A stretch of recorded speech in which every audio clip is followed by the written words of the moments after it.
Assalamualaikum warahmatullahi wabarakatuh. Selamat pagi, Puhaba Syedara. Kembali lagi dalam Berita Aceh bersama saya, Resti Amelia. Serangkaian berita aktual telah kami siapkan untuk Anda. Berikut 3 berita utama kami pada pagi hari ini.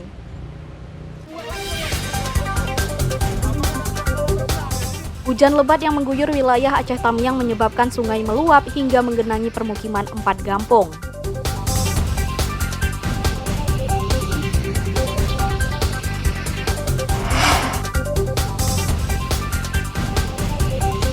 Harga sejumlah kebutuhan pokok termasuk cabai di pasar tradisional Aceh Utara terus melonjak selama beberapa hari terakhir.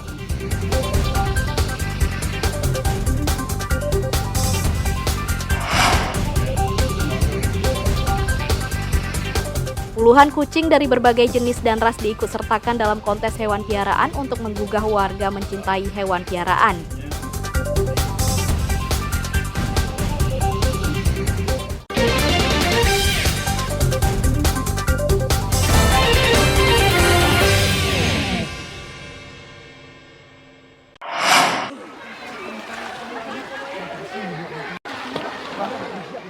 Hujan lebat yang mengguyur wilayah Kabupaten Aceh Tamiang selama beberapa hari terakhir menyebabkan permukiman 4 kampung atau desa terendam pada Selasa pagi. Banjir akibat luapan Sungai Tamiang merendam 3 desa di Kecamatan Kota Kuala Simpang, 1 kampung di Kecamatan Kejuruan Muda. Banjir tidak saja merendam rumah, tapi juga menggenangi jalan desa hingga fasilitas umum, termasuk sekolah dan tempat ibadah.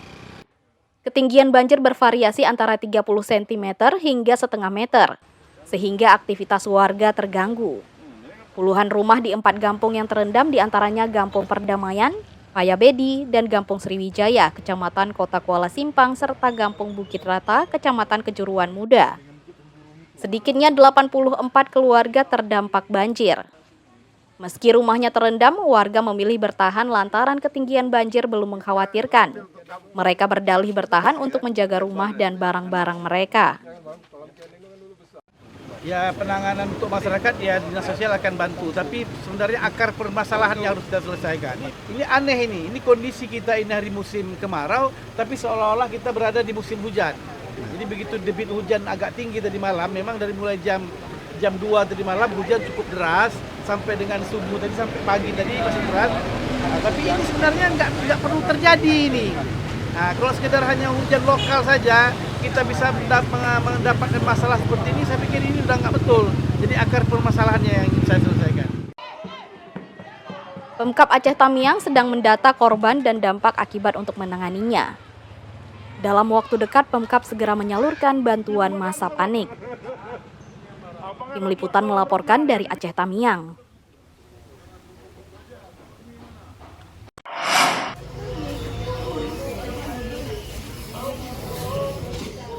Kenaikan harga bahan kebutuhan pokok termasuk cabai hampir merata di semua daerah. Setelah Kota Langsa, di pasar tradisional Krungkukuh Aceh Utara, harga semua jenis cabai naik sejak sepekan lalu. Selain harganya mahal, pedagang juga kesulitan memasok cabai lantaran persediaan cabai pada agen menipis.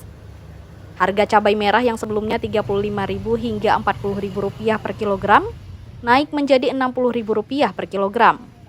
Cabai hijau harganya juga naik 2 kali lipat dari Rp20.000 per kilogram menjadi Rp40.000 per kilogram. Harga cabai rawit juga naik dari Rp40.000 per kilogram. Saat ini cabai rawit baru bisa diperoleh seharga Rp60.000 per kilogram. Persediaan cabai pada petani lokal menipis sehingga cabai harus dipasok dari luar daerah. Namun pasokan cabai juga terbatas sehingga harganya melonjak. Ini Bang, Cabai harga melonjak dari 40-60. cabai apa aja yang melonjak? Cabai merah, cabai kecil, cabai rawit, cabai hijau. Sejak kapan ini Bang? Setelah pemilu. Untuk daya beli masyarakat sendiri yang gimana nih Bang? Kurang ya? Ya. Untuk stoknya Bang? Stoknya kurang juga. Selain cabai ini mungkin ada lain yang Tomat naik, penyebabnya mungkin naik apa nih Bang? barangnya kurang ya. Kurang. Kurang stok lah. Melonjaknya harga cabai berpengaruh pada omset pedagang. Daya beli warga melemah akibat harganya mahal. Warga membatasi pembelian cabai dalam jumlah banyak untuk menghemat pengeluaran. Ramadan melaporkan dari Aceh Utara.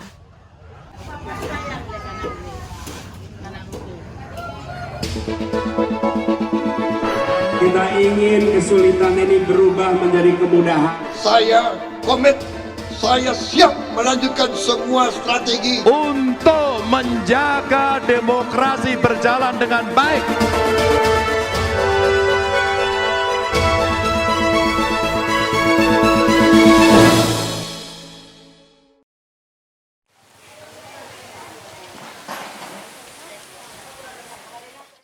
Sedikitnya 2 TPS di Kampung Jawa, Kecamatan Banda Sakti, Kota Lok Semawe terindikasi terjadi kecurangan saat pemungutan suara pada 14 Februari 2024.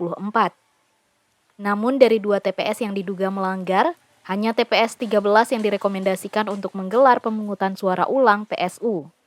TPS 13 harus menggelar PSU karena terjadi selisih jumlah surat suara yang digunakan dengan pemilih dalam DCT. Jumlah pemilih yang menggunakan hak pilih sebanyak 217 orang.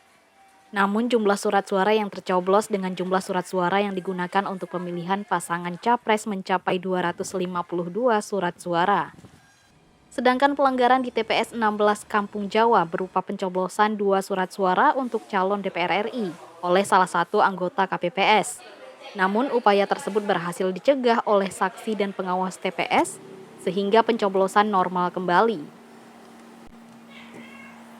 Kalau di TPS 13 itu jumlah pemilih yang menggunakan hak pilih itu ada 217 pemilih, tetapi jumlah suara sah dan tidak sah itu variatif antara pemilihan DPR dan presiden. Untuk presiden sebagai contoh itu sampai 252 suara sah dan tidak sah.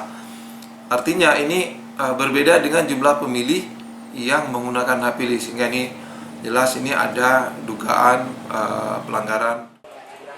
Panwasli berkoordinasi dengan KIP Kota Lok Semawe untuk menggelar rapat pleno guna menjatuhkan sanksi terhadap petugas KPPS yang melanggar. Tim Liputan melaporkan dari Lok Semawe.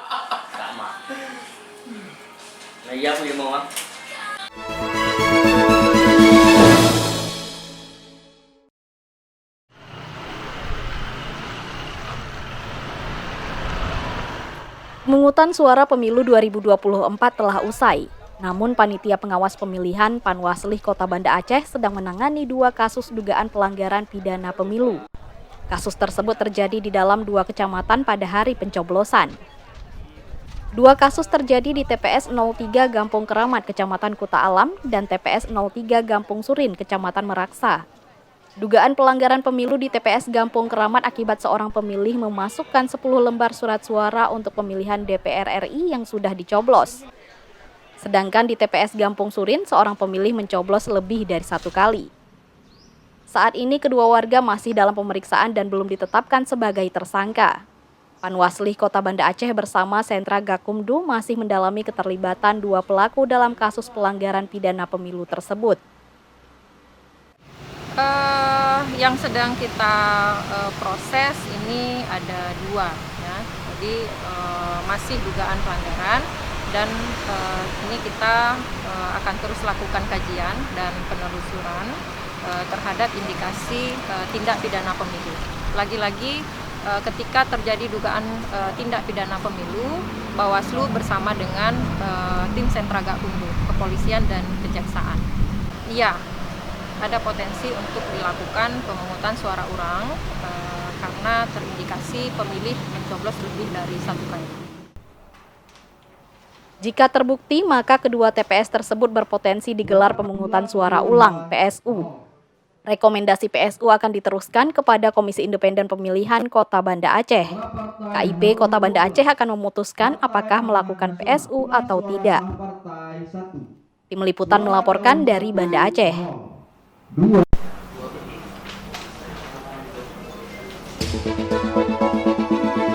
Kita ingin kesulitan ini berubah menjadi kemudahan. saya komit, saya siap melanjutkan semua strategi untuk menjaga demokrasi berjalan dengan baik.